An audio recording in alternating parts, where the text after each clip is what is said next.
Today on News 4 Now, a new plan to address homelessness in the city is stirring up major controversy, but the mayor isn't backing down. Temperatures will rise overnight and a chance of showers, what you can expect by morning. Plus, the best places in the city to get yourself some TLC. Hey, what's up, fam? Welcome back. This is News 4 Now for Wednesday, March 30th. I'm Kay Ingram. Let's get into it. First up, Mayor Eric Adams is defending his plan to clear out homeless encampments across New York City. Crews expect to remove about 180 homeless encampments over the next couple of weeks.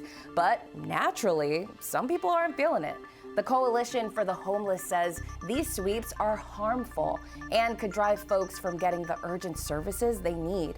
Still, the mayor says he wants people off the streets and in permanent shelters. I want us to do better. People should not live on the streets where they can't take care of themselves. I made a commitment that I'm going to give people the treatment they deserve with the safe haven beds, and I'm going to live up to that. The policy director for the Coalition for the Homeless says, quote, "We are glad that Mayor Adams is opening new safe haven and stabilization beds. These low barrier beds were already in the pipeline prior to this administration, and thousands more must be brought online as quickly as possible to begin to meet the need." Next, get a load of this. Police are trying to track down someone who robbed a taxi after smashing the window with a cinder block. Video shows the suspect wearing a bright orange wig as they shatter the driver's side window of the parked car and reach inside. It happened in broad daylight last Thursday in Hell's Kitchen on West 37th Street near Hudson Yards.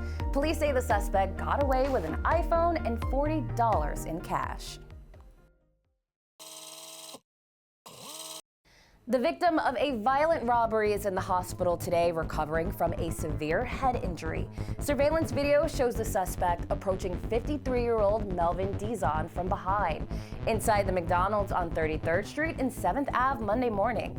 Dizon says the suspect told him to hand over his wallet and then went on to punch him in the face. This attack just went on and on until he fell to the ground. The suspect then stomped on Dizon before taking off with his cell phone and his wallet. We caught up with Dizon, who spoke to us from his hospital bed. He hit me, I got knocked down, like unconscious. Woke up, next thing you know, the cops are there. And also the dizziness, like sometimes like when I stand up, I feel dizzy. Dizon says he was on his way to work when he stopped in the McDonald's to grab breakfast. Police are still searching for his attacker. Hi there, I'm Storm Team 4, meteorologist Maria LaRosa, and looking ahead to a pretty quiet evening. We have mostly cloudy skies, but a few breaks from time to time and nearly steady temperatures until after midnight. Then we start to see temperatures go up, but overall, temperatures staying in the low to mid 40s. Now the winds, which have been very brisk out of the northwest, start to take a turn more out of the south and southwest as we get into the overnight, and tomorrow morning, they'll start to pick up again, anywhere from 10 to 20 mile per hour winds out of the south. It's definitely a warm wind for most of us. It's going to keep Long Island, Connecticut a little bit cooler than everywhere else as we try and get up to 70 degrees tomorrow midday. As far as any rain chances go, you can see mostly cloudy skies, a spotty shower even through morning, but most of the rain does end up for the afternoon and evening, and including that, the showers and the thunderstorms. Note the temperatures continuing to rise towards sunrise will be near 50 degrees at 7 a.m. Now, when was the last time you took time out, just to give yourself a break? Give yourself some TLC. It's probably been too long if you're being honest. Well, New York Live's Joel Gargiulo shows us where to go to change that. If the last few years have taught us anything, it is that self-care is no longer a buzzword. It is a flat-out necessity. So today, I'm going to show you two places in the city where you can get your self-care on. We are starting at S10 on Leroy and Hudson Street. For anybody who hasn't heard of S10, how would you describe this space? It's basically like a one-stop shop for everything like health and wellness. And we have essentially like 3 businesses in the one and 3 different energy levels. So as you walk into the cafe, it's like very chatty, airy, light, social. And then when we go downstairs into the gym, it's work. And then when we get down to the recovery, it's very calm and serene. I highly recommend self-care for everybody. And now I have made my way to The Well on East 15th Street. I am here with the co-founders, Sarah and Rebecca. First of all, your space is stunning, but for anybody who hasn't heard of The Well, how would you describe this space? The Well is your complete ecosystem for wellness. And we bring together all different types of wellness practices and experiences. You just need to get here, get to the space, and we have something for everyone. And I know Tara's going to give me a tour, the general manager. She's going to show us the lay of the land. Yes. Tara, I feel like this is an impossible task because there is so much to take in here. Let's start with the first floor. Well, as you can see, there's lots to experience. We have our restaurant, kitchen and table. We have our rest and recovery lounge, which is IVs, foot rubs, our library, and then also our mindful movement space for Pilates, yoga, and just about everything else.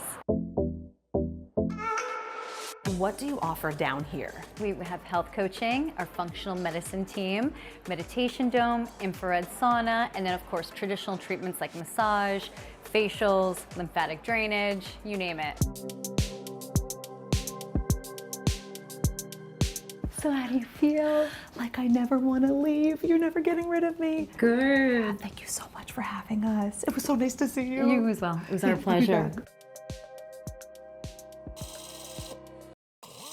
New Yorkers are always on the hunt for the best bagel and schmear. And a new interactive map could help you find that perfect breakfast. News 4's Adam Cooperstein introduces us to a Brooklyn couple who went to a pretty amazing lengths to create this project. A couple from Brooklyn has gone where no New Yorker has gone before, in search of the city's best bagel. My wife and I walked 5 marathons a week, 7,000 miles around New York City. Mike Varley and Jesse Hyatt walked to 202 bagel shops across all 5 boroughs, dedicating more than a year to the most comprehensive bagel survey ever attempted. Sometimes I did 6 or 7 in one day, which I gotta tell you, that's harder than walking a marathon in some respects. The result of all this research? An interactive bagel map on a website called Everything is Everything. It's always the same order every time? Yeah, it's always and everything with sky and cream cheese. Were you tempted at all to switch it up and try like a sesame or a poppy? No. You know, I walk a marathon a day. You know, I'm a very, focused person. You know, and I can't deviate. The map is complete with bagel icons and a 5-point scale, so you can see how each shop stacks up. There's a whole experience within the website, too. You can feel like you're there eating the bagel. Before embarking on the bagel journey, Varley quit his job as a video game producer. And while he's not a food critic, he is very clearly passionate about bagels. If they cut it poorly or they wrap it poorly, the cream cheese might get everywhere. Every good bagel has to be big, but you can love a big New York bagel. And then that impacts how much you're going to enjoy your eating experience. And you got the toppings on both sides here. The ratio matters. Oh, the ratio is very important. And there you can tell already there's a crunchiness to the shell. You've thought a lot about bagels. Oh, absolutely. Too much, some might say. We met Mike at his top-ranked spot in the city, an unassuming shop in Middle Village, Queens, called Hot Bagels P&C. The bagel was a sublime experience. I'll take the lox. Let me let you try it. The family-owned business has been baking fresh bagels every morning for almost 30 years. It just brought tears to our eyes because we really suffered during the pandemic. And this brought such joy to us. On the final day of their bagel journey, Mike and Jesse got married and appropriately walked 26.2 miles down the aisle. We actually catered from this spot because by then Mike knew it was the best bagel spot in the city. It's the perfect marriage, just like a bagel and schmear. Adam Cooperstein, News 4 New York.